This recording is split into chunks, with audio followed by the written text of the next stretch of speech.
আমাদের বহু পরিকল্পনা আছে। রাজারহাটে ঢুকতে গেলেই বাইপাস সড়কের নঞ্জালে আমরা পড়ি।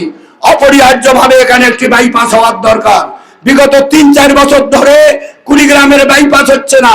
বাংটুর ঘাটের একটা ব্রিজ অপরিহার্য, ধল্লা ব্রিজ ২ দেখে বাংটুর হাট দিয়ে তারা প্রশাসনিক জেলায় সহজে আসতে গেলে তাদের খুব কষ্ট। এখানে একটা ব্রিজ নির্মাণ করবে ইনশাআল্লাহ। আমরা কৃষি বিশ্ববিদ্যালয়কে অবকাঠামো দেব। আমরা বলবো শিক্ষক ছাড়া এখানে সমস্ত পদে কুড়িগ্রামের বেকার শিক্ষিত যুবকদের চাকরি দিতে হবে। আমরা ইনশাআল্লাহ অর্থনৈতিক অঞ্চল প্রতিষ্ঠা করব, কর্মসংস্থানের সৃষ্টি হবে। আমাদের ইশতেহারে আছে ব্যাপারদের সমস্যা দূর করার জন্য বৈদেশিক কর্মসংস্থানের উপর জোর দেওয়া হবে।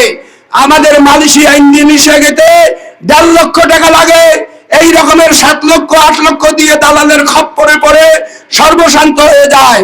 একজন নির্বাচিত এমপি যদি মনে করে প্রতিটা গ্রামের থেকে মহল্লার থেকে আমরা বৈদেশিক কর্মসংস্থানের জন্য পাঠাবো, সম্ভব। স্বাধীনতার ৫৩-৫৪ বছরে সেটা হয় নাই। আপনারা আপনাদের প্রার্থীর উপর আস্থা রাখতে পারেন। কথা দিয়ে গেলাম, আল্লাহকে হাজির নাজির বলে বললাম, যদি আমরা নির্বাচিত হই আমরা সুশাসন দেব, বেকারত্ব দূর করব, জনমানুষের খাদেম হিসেবে নিজেদেরকে নিয়োজিত রেখে আপনাদের জন্য কাজ করব। সুতরাং ১২ তারিখ সারাদিন হাত পাখায় ভোট দিন। এবারের মার্কা হাত পাখা মার্কা, সব মার্কা দেখা শেষ, হাত পাখার বাংলাদেশ। আমি শিক্ষক হিসেবে বলি, আমাদের ইশতেহারে বলা হয়েছে আমাদের আন্দোলন যদি ক্ষমতায় যায় সমস্ত শিক্ষা প্রতিষ্ঠান জাতীয়করণ করা হবে।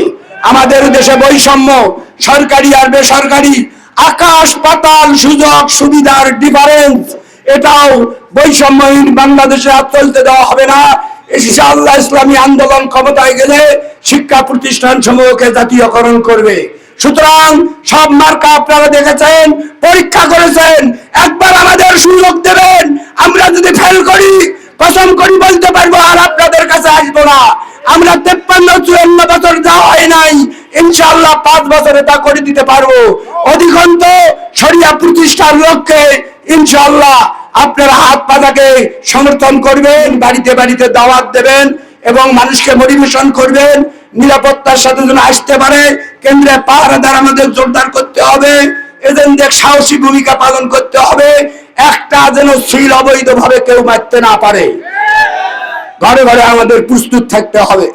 ছাত্র যুবদের প্রতিটি কেন্দ্রের পাশে পাশে থাকতে হবে। আমরা প্রশাসনকে অনুরোধ করি বলি, আমরা কোনো সময় জাল ভোট দেব না, কিন্তু আমরা জাল ভোট দিতে দেব না।